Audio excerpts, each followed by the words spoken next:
Hello and a very warm welcome to all of you. My name is Pratik and I'll be taking up the News Today discussion for 27th February.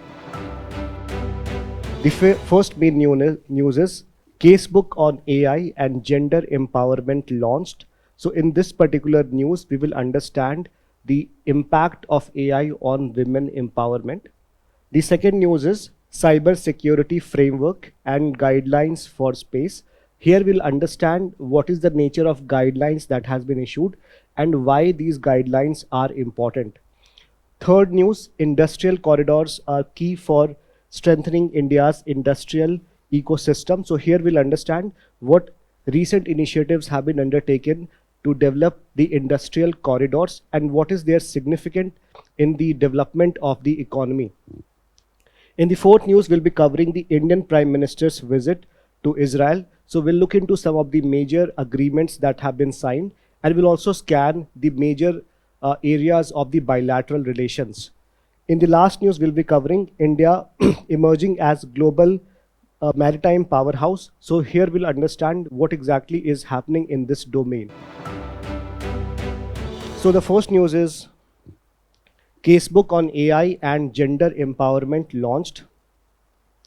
So this is a topic that is important from the perspective of GS Paper 1, that is social empowerment. So within social empowerment, we also study about women empowerment. And this is an initiative that is a collective effort of Ministry of Electronics and Information Technology, then UN Women, and thirdly, Ministry of Women and Child Development. So this is the initiative here. Now, first we need to understand why there is a need to have an initiative like this. And even before that, we need to understand what exactly is this initiative all about. So as the name suggests, it's a case book, which means that it has collected this, essentially what it has done, it has collected several case studies where the impact of AI in global south, especially pertaining to women empowerment, have been documented. Now, we all know that AI systems can have several issues, and some of these issues include hallucinations and also that they can have some sort of algorithmic bias. Now, the reason why there is algorithmic bias is because these AI systems are trained using the data system or the data models of the existing platforms, and it is possible that the existing platform may have certain gender stereotypes. For example, science and technology is not for women. For example, it is not the duty of women to go out and work, and the women's role is largely to be confined in the private sphere or in the household. So to demolish all those gender stereotypes, it is essential that the AI is the biases that is inherent in the AI system is removed, and it is essentially the AI system, instead of acting as a guardrail against women empowerment, it should be used as a facilitator towards women empowerment. And that is why this collective initiative by UN Women and Indian government departments have been undertaken. Now within this, there have been several instances of gender empowerment which have been documented in this case book, and all of them pertain to some of the key initiatives or the areas where women empowerment are needed, spanning from health, education, gender-related violence, issues with respect to legal awareness and all. So some of the case studies that I wanted to highlight here is first is with respect to healthcare. So here in the healthcare sector, including the menstrual healthcare system, it is very essential that AI should be able to provide for fast, accurate, and reliable diagnostics in terms of all these issues with respect to menstrual health, confidential support via NLP, that is the natural language processing. So what is natural language processing is that here the AI system will understand the way you talk in normal language, right? So it is essentially not a barrier for communication. In fact, the AI will be helping you understand your concern in more deep manner. Now, this is an example here is Smart Cogent system. So it is essentially an AI chatbot system which tracks the menstrual health of women, of teenage girls, and they provide some important and accurate and fast diagnosis, and also some guideline to deliver confidential, judgment-free menstrual health information through that. It is especially important in those area which has conservative society, or which those areas, especially in global south, where asking such question can be considered as a taboo. The second area where AI is significantly helpful in the prevention of gender based violence. It could be domestic violence, it could be sexual harassment, all these areas. So as such, in most of the countries, including the global south, there are several legal mechanisms to address these gender-based violence. But the problem is not the absence of these laws. The problem is that most of the victims are not aware that such system exists. Now, AI will help in such legal awareness and also in the pre-litigation guidance, which means that the AI will assist the women to understand their case in much greater detail.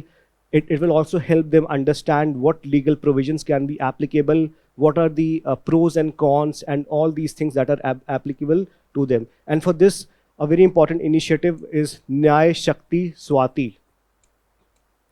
Then, this is a very specific case about gender-based violence, but a broader case is Access to Justice, which translates digital awareness into actionable safety and legal remedies. For example, Yashoda AI. Then education and skills. Here there is personalized mentorship. So most often what happens is, in several areas, especially in global south, there is a stereotyping that science or technology is not something that is fit for women. So here these stereotypes are being challenged, especially in the STEM field, and they also provide some personal mentorship to girl students, right? So that they can ask a question without any embarrassment or without any sort of hesitation. So for this, there is an initiative called Aten IA. And for women's safety, again, AI can be very useful, especially with respect to geospatial analytics. Then there is computer vision and NLP, that is natural language processing, for proactive risk detection. And the example here is Nari Raksha. So geospatial analytics means that if women is in some unsafe territory, or if she's traveling at night, then AI can detect all these disturbances, or it can report on such violations. So these are some of the areas where AI can be quite useful in women empowerment. Now, UPSC has often asked questions related to women empowerment in different ways. And in 2024, UPSC asked a very fundamental question on the difference between gender equality, gender equity, and women's empowerment. So all of these terms appear very simple or very similar, but they are very different. There are certain differences within them. So try to understand what exactly it is. And why is it important to take gender concerns into account in program design and implementation, right? Because of the inherent bias against women, also to ensure that women takes or the initiative which are already existing shall be made more aware to women, and to ensure that the benefits are not cornered by the dominant section of the society, right? The next news is on cyber security framework and guidelines for space. And this is important from the perspective of GS paper 3, where within internal security, we have to study about cyber security. And this is especially a very specific area where we have to study cyber security from the perspective of space ecosystem, okay? Now, you may be aware that during Operation Sindoor, 1.5 million cyber attacks were made during the Indian establishment, Indian centers, right? So this becomes very important that we preserve our critical infrastructure so that we are able to use them even during time of distress. And because of the fact that they have significant role to play in our day-to-day lives. Now, space has become a very important component of our developmental story. So we need to understand how space is impacting us in day-to-day lives, and then we need to understand why these cybersecurity measures are important. But before that, let's discuss this more.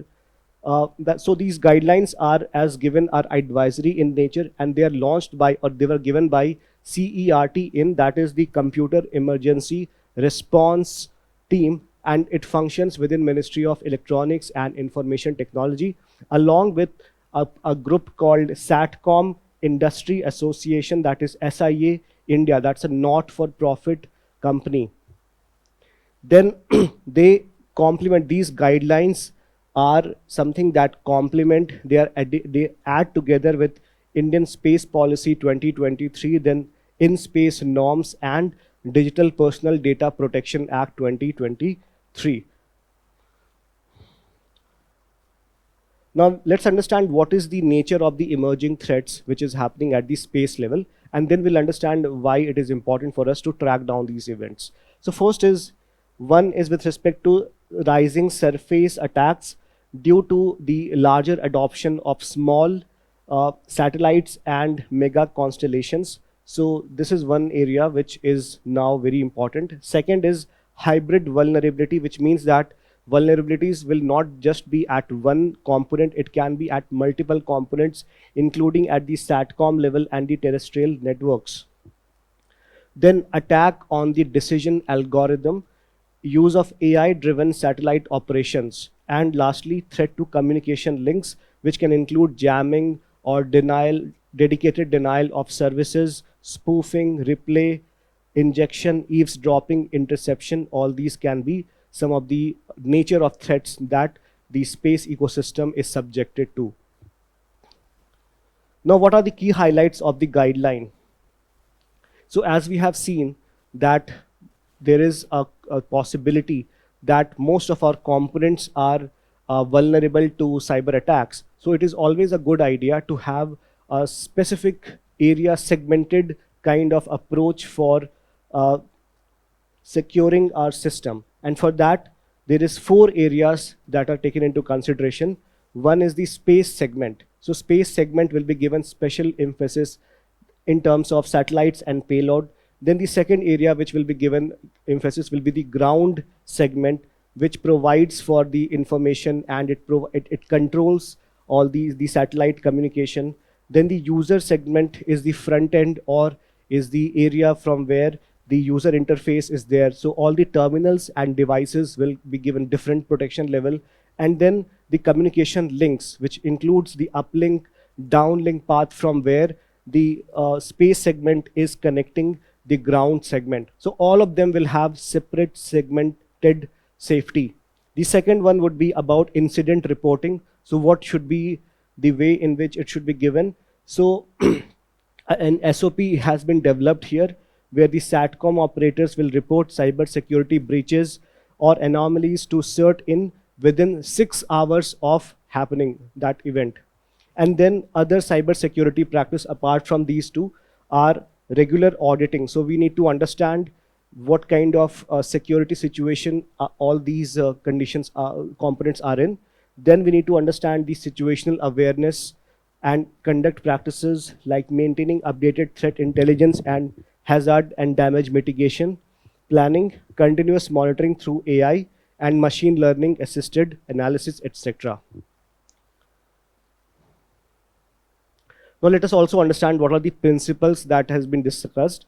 So the first principle is that security has to be designed and by default. So whenever we are creating any of these segments, we need to embed security by design. It cannot be that we have created a system and then we are incorporating the security system. No. So we are creating it by default. Second, there is defense in depth, which means that we need to create multiple layers of defense, not at single level. It should be multi-tiered defense thing across all networks, hardware, and software interfaces.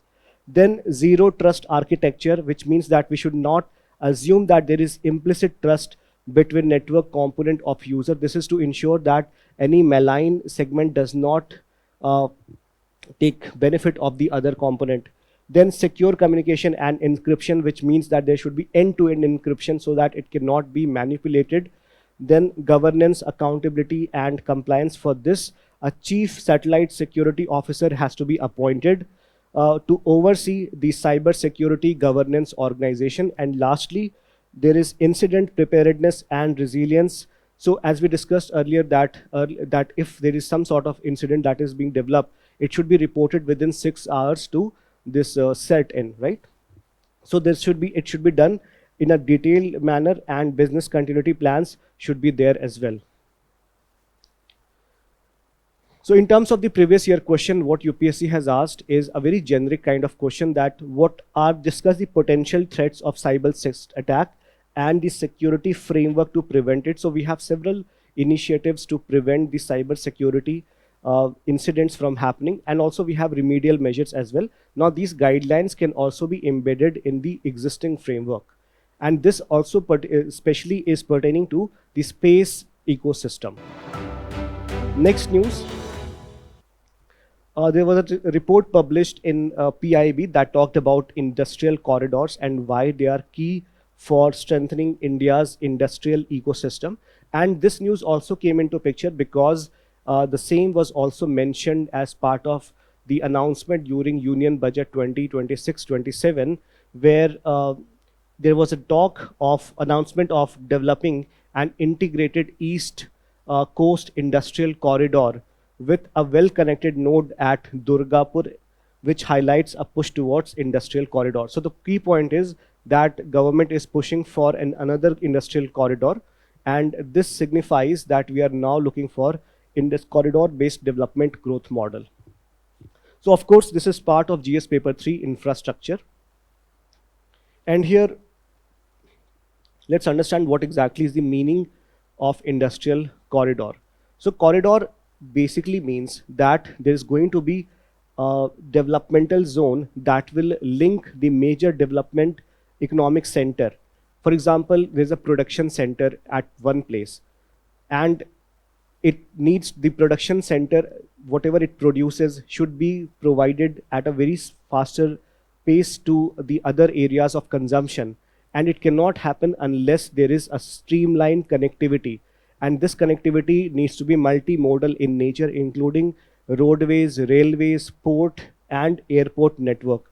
So the fact remains that we need to connect our production center to the major industrial other consumption centers, or the urban centers, or the export center, to ensure that our industry and our production and consumption and export promotion can be harmonized. Then what is the objective? The objective is to produce world-class infrastructure in itself, then economic agglomeration, because multiplier effects happen when you have created several kind of infrastructure at this location. And it also leads to balanced regional growth, region-specific industrial growth. We all know that whenever a highway passes through a house or a group of house, the land prices increases, right? So the same kind of thing happens because it pushes for more and more economic growth and momentum. Then to implement this, there is a program called National Industrial Corridor Program. Under this, there is project across 11 corridors. You may have heard about Delhi-Mumbai Industrial Corridor, or Amritsar-Kolkata Industrial Corridor, or Chennai-Bangalore Industrial Corridor. So these are essentially implemented by this National Industrial Corridor, under National Industrial Corridor Program, and it focuses on both sustainability and low carbon cities, which means that there is an environmental sustainability component included or embedded within these programs. And to implement this program, we have National Industrial Corridor Development Corporation, NICDC, which was incorporated in 2008 under so it's an autonomous body under Ministry of Commerce and Industry, implementing NICDP, that is this one, National Industrial Corridor Program. Now, for this National Industrial Corridor Development and Implementation Trust, there has been 3,000 crore allocated under this budget 2026-27. Let's talk about the advantages. So this is the kind of question that would appear in mains, that why there's a push for development of industrial corridor in India. So these are a couple of the reasons. First is that it enhances efficiencies, it reduces the logistic cost, When it comes to port, it reduces the turnaround time, right? So it improves in transport and services. It ensures that more people travel and goods are traveled in a more seamless manner. Secondly, it accelerates business readiness. It ensures ready facilities and streamlined approvals. So in a way, it's a plug and play model. Then it leads to responsible growth, because if you have embedded the renewable energy, green cycling, recycling, and green building norms, then it ensures that the development is also sustainable in nature. And then it leads to regional employment, balanced regional growth. It also helps in export promotion, because it can be made into a special economic zones after tax incentives. And it also leads to better harmonization of government and industry through PPP model or public-private partnership model, right? And it ensures efficient management of resources. So government can provide or can fast track regulatory approvals and land acquisition, and the private sector is very efficient in providing for resources and for technical expertise. So utilizing both of their strengths, we can ensure that the infrastructure can be conducted or can be done in a very speedier and efficient manner. Now, these are some of the major industrial corridors. So as I was talking about earlier, so first, the most important one here is from Delhi. I hope this is visible to you. From the one is your Delhi Mumbai industrial corridor. Second is your Amritsar Kolkata corridor. Third is your Chennai Bangalore industrial corridor. So forth and so on and so forth. So you can take a look at all these industrial corridor, right? At the same time, there are certain challenges as well. See, the challenge is with respect to the first thing is land acquisition, because creating the industrial corridors requires substantial amount of land, because without land you cannot create roadways, railways, ports, etc. Right? So you require land acquisition, and in the bigger states it is far easier compared to the smaller state to acquire land, because in the smaller state there is paucity of land. So again, this creates some sort of challenge in acquisition of land, right? Then with respect to coordination, so we know that most of these initiative is essentially goes from one state to the other, right? So there could be some political problem between two states that can again create some sort of implementation challenges, or there can be coordination challenges between different ministries of the same government, or there could be some coordination challenge between the government on one hand and the private sector on the other hand. So these are some of the coordination challenges that can emerge with respect to the corridor development. Then the other would be with respect to lack of state support. So if the state is not willing, there's no political will for providing the land or the regulatory clearances, then again this gets stuck. Lack of training among staff, environmental impact assessment is not being done, or it is overlooking view of the local. So all of these are some of the things that can derail the development of industrial corridors. With respect to this, a PYQ was asked, investment in infrastructure for a more rapid and inclusive economic growth, discussed in the light of India's experience. So here it is talking about how has been India's experience in the investment in infrastructure. So again, you can mention all these potential as well as challenges that we have discussed in this particular news. The next topic is Indian Prime Minister's visit to Israel. And of course, this is part of GS paper 2, that is the bilateral, regional and global groupings and agreements involving India. In fact, there is also some of the international institutions which are linked here. Now, this was a very important visit to Israel, where the Prime Minister of India and Israel had agreed to further deepen and expand their bilateral cooperation across key strategic and economic sector. In fact, as of now, India and Israel has signed a special strategic partnership which India has with very few countries. Okay, so in this we'll discuss what has been the nature of development or the kind of cooperations that we are going for, and what is the context in which this has been done, right? So in terms of the agreements, largely the development has been on broad areas, on technology. For example, there has been development on artificial intelligence. There have been cooperation on, say, joint exploration. There has been cooperation of quantum computing. So at the bleeding edge of technology, there has been a lot of cooperation, talks of cooperation. There's also a talk that Indian workers will be sent to Israel for some kind of work. So these, as of now, the target is that is being worked about is 50,000 workers. And then there is also development at the level of agriculture. So Israel is very efficient in utilizing its water, and there, and especially India has taken a lot of cue from Israel when it comes to precision farming and drip irrigation. So this is going to be further strengthened. Then Israel has a very robust architecture when it comes to the the startup culture. So India can also benefit from all these areas. So the point is that this is essentially there is a bilateral logic to it, and also there is a regional security component as well. So within this, first thing that we need to know is that we have upgraded the nature of ties, have strengthened or elevated to a new level, which India has with very few countries, including with Russia and Japan. So in a way, India now looks at Israel as a special strategic partner with for peace, innovation, and prosperity. So largely, our partnership, the underlying goal is that we want to go for peace, innovation, and prosperity, right? Then initiative on critical and emerging technology, including AI, cybersecurity, semiconductor, biotechnology, all these things. Then we have already signed an MOU on AI, launch of horizon scanning strategic foresight mechanism. There is also MOU on labor mobility up to 50,000 workers over the next 5 years. Then there is also cooperation on cyber security, where we are developing multi-year cyber security roadmap, establishment of India-Israel Center for Excellence in Cyber Security.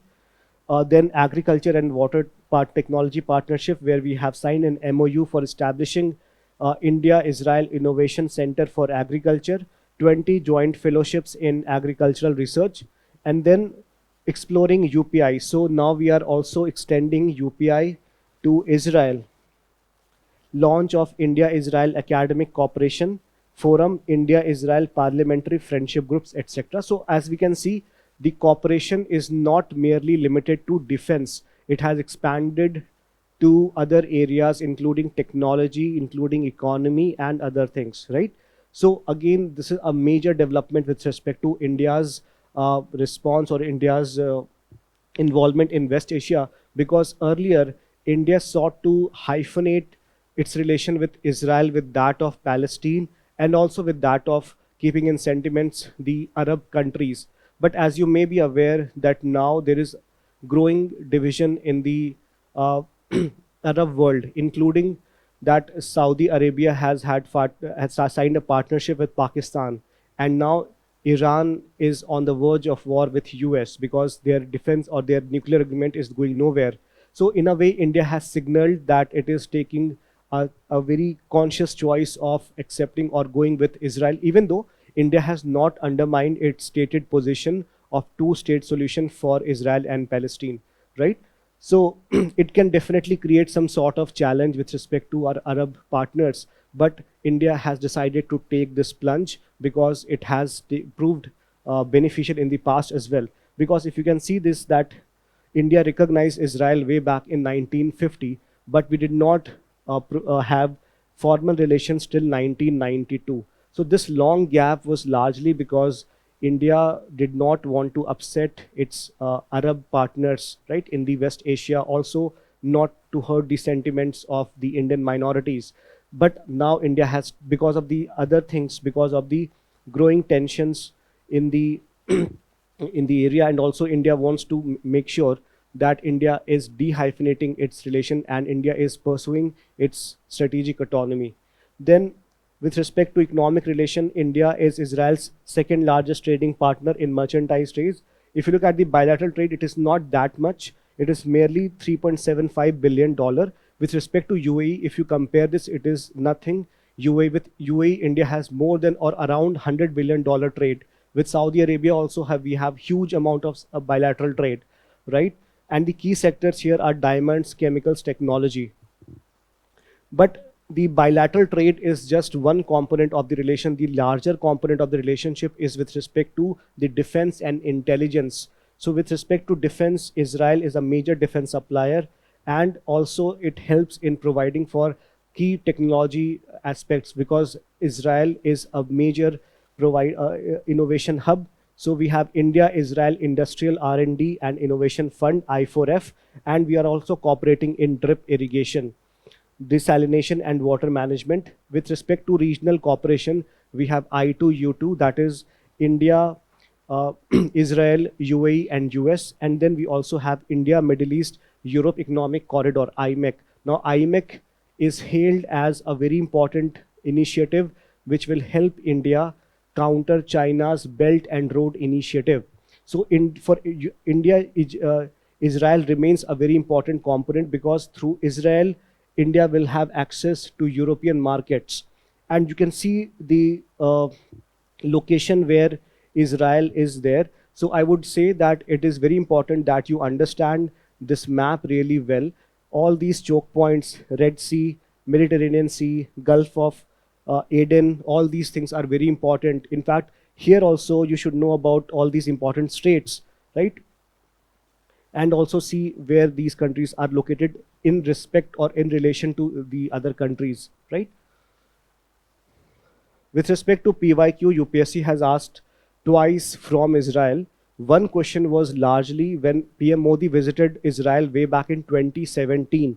Then UPSC asked a question in 2018, and that was India's relation with Israel have of late acquired a depth and diversity which cannot be rolled back. So we have discussed depth in terms of defense, depth in terms of, say, agricultural security, diversity in terms of technology, diversity in terms of sharing of industrial, the cutting edge technology and innovation, etc. Agricultural cooperation can be mentioned, right? Then how will I2U2 grouping transform India's position in global politics? So whenever any grouping comes, we must understand it from the perspective of how is it going to help India advance India's impact or India's interest. So again, this will help India in terms of securing India's interest in the Gulf region or in the West Asian region through its energy security, protecting the diaspora, and also to enhance India's presence in that region, countering China, etc. So you can mention all of this thing here. The next topic is India emerging as global maritime powerhouse. And this again is a topic that is from GS paper 3, infrastructure. Now here what you need to know is couple of statistics that why Indian Ocean is quite important for India, right? Why maritime sector is important. So first thing is that 90% of trade by volume and 70% of trade by value, that happens through Indian Ocean. So it becomes a very important component of India's security, right? Then in terms of the blue economy potential. So what is blue economy? Economy that is derived from the resources of ocean. So India has a coastline of around 11,098 kilometers. Now note that this has been recently updated. Earlier it was significantly lower, but now we, by looking into various reports from the satellite, we have updated the coastline data, right? So we have access to resource-rich EEZ, exclusive economic zone, of 2.3 million square kilometer and 14,500 kilometer of inland waterways. So as of now, the contribution to the GDP is 4%. And the maritime sector also has recorded cargo movement of 146 MMT in 2025. So it has most, the economic potential is also there, security potential, and all these areas are significantly important from the perspective of India's development. So what are the challenges in India's maritime sector? First is that the fleets that India has, the ships that India has, they're aging, right? We have acquired them long ago, and now they're not able to perform with the best of its abilities. So most of the ships of India are more than 20 years old, and it is also increasing the maintenance cost it is lowering the operational efficiency, and it is also creating environmental challenges. So this is one of the problem. The second problem is that we are relying on the foreign fleets, because not only we have very few fleets of our own, but these fleets are also aging. Then India had paid around 75 billion US dollar sea freight in 2023 to foreign owned vessels. So this has contributed to a huge uh, side of India's foreign payment. Then green transition hurdles, because adoption of green shipping practices has also created a lot of challenges. Now, what initiative India has done to promote maritime sector? Again, this can be categorized into various levels. One, with respect to the policy actions, where we have Sagarmala program, Maritime Indian Vision, Maritime Amrit Kal Vision 2047, etc. So these are some of the policy actions. Then development of new ports, Vadhavan in Maharashtra, and also it and Great Nicobar Island. Then legislative reforms. Under this, there have been 5 landmark maritime acts which have sought to modernize and decolonize India's maritime laws, including Indian ports, merchant shipping, carriage of goods by sea, etc. Then, with respect to green shipping, we have undertaken Harit Sagar guidelines to decarbonize port and vessel operation, etc. So, all of them are quite good, but at the same time, we need to invest more and more in the maritime sector because of the potential that it has in India's development. Now, let's talk about the quick updates. The first news is with respect to contempt of court. So recently, you may have heard this news that NCERT Class 8 had this chapter in sociology that was named Corruption in Judiciary, and it had listed in detail about the pendency in cases, about how judicial accountability is no longer functioning, and all these things. Now, Supreme Court has not taken a very favorable or very kind approach to this criticism, and it has in a way invoked the contempt of court provision, right? So we need to understand what exactly is contempt of court. That is the static part with respect to this. So contempt of court is a provision that is directly provided in the Constitution itself. So under which article it is there? It is under Article 129 of the Constitution, where the Supreme Court has a power to punish for contempt of itself. But Supreme Court can also punish for the contempt of High Court under Article 215. Now, contempt is not described in the Constitution in a very exhaustive way. It is essentially the Contempt of Court Act 1971 that has explained what exactly would be the contempt of court. So in a way, it has classified the contempt of court in 2 categories. One is the civil contempt and the other one is criminal contempt.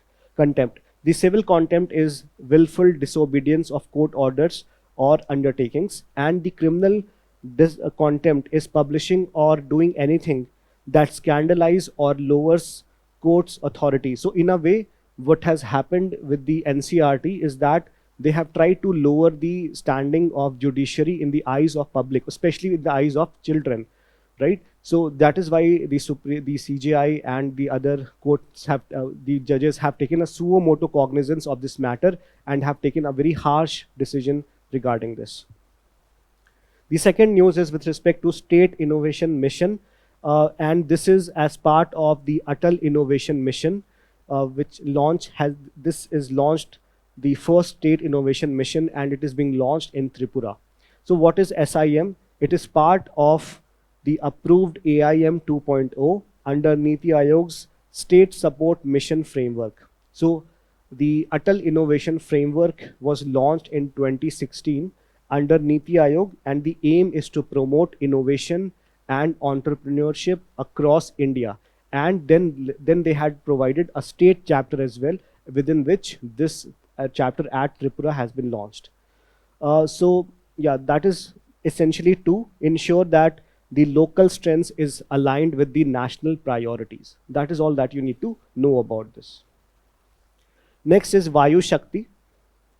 So India's president is going to witness Indian Air Force Vayu Shakti exercise. What is Vayu Shakti exercise? It is Indian Air Force or IAF's flagship firepower demonstration exercise, which means that the combat exercise in a way IAF is able to perform. It will be showing it here. And the location where it will be done is Pokhran Field Firing Range, Jaisalmer, Rajasthan, which is near India-Pakistan border. And the highlight here is that there is an indigenous light combat helicopter LCH called Prachand. Right? Next is INS Anjadeep. And why it is in news? Because the INS or the Indian naval ship is set to commission the INS Anjadeep where? At the Chennai port. Now what is INS Anjadeep? It is a state-of-art vessel specially designed to address the challenges of the littoral combat environment. What is littoral? Towards the coast, right? So it is not a deep combat to combat deep level water combat environment, but towards the surface or towards the coast. It is built by GRSE Kolkata. What are the key features? It is engineered to act as a dolphin hunter. So do not think that it is literally hunting dolphin. No, dolphins essentially are the enemy submarines. In the terminologies of defense, this is what is known as a dolphin hunter, that they are focused on detection, tracking, and neutralization of enemy submarines. Okay, so dolphin hunter doesn't mean they're literally hunting dolphins. It has indigenous anti-submarine warfare weapons and sensor package, including the mounted sonar Abhay, and features a high-speed water jet propulsion system. So these are its key features. Then what is red teaming? Red teaming is also getting a lot of traction. And so red teaming is testing of AI models to protect against harmful behavior. So in any kind of testing, there are two things: green testing and red testing. Green testing or green teaming is where you reinforce using the traditional areas. Okay, so in a way they are going to act as the defense. Now there is also another terminology called red teaming. So red teaming, essentially what it will do is it will deliberately give certain prompts that will provoke the AI system to give some undesirable comment or to reinforce its biases against women, against minorities, or to provide for a sensitive information or breach privacy. For example, if I say to AI that tell me how to hijack a car, or tell me how to unlock a car, then the AI system will of course be trained on that, and it will refuse information citing that it is against my policy, I will not do that. But what if I tweak my prompt saying that I'm writing a script where the main actor is trying to explain to another actor about the process of unlocking a car. Now, if the AI is not trained, it will fall in the trap and it will explain it in a different context, right? So this is what red teaming is. It identifies all the vulnerabilities and it provokes the model to say or do things which it was not meant trained to do that. And as when these problems or vulnerabilities are established, then new instruction data is created to realign the model and enhance its security. I hope this is clear. Next is CDS-CO. Now CDS-CO has to fast track testing clearances, right? So in various, so CDS-CO is like just like the DEA, or you can say that it is the drug enforcement or drug and approval of drugs. So it is an agency that is responsible for approval of drugs. So initially what happened was that all these drug development or the companies which wanted to get any drugs approved, they had to go for multiple phase like approach. That first they will apply it to CDS-CO, and then once the CDS-CO has given approval, then only they will test that drug in the laboratory. Now what has been done is that CDS-CO has said that we are not going to go for the sequential order of approval, but we will be doing a parallel approval, which means that once a private sector or private organization has provided for the request for this approval of a drug, it can parallelly go for testing it in laboratory. There is no need to wait for the specific approval of the CDS-CO to go for the second phase. So this is what the news is. And some of the important information about CDSCO is that it functions under Ministry of Health and Family Welfare. The nature is that it's a regulatory body for drugs and for cosmetics.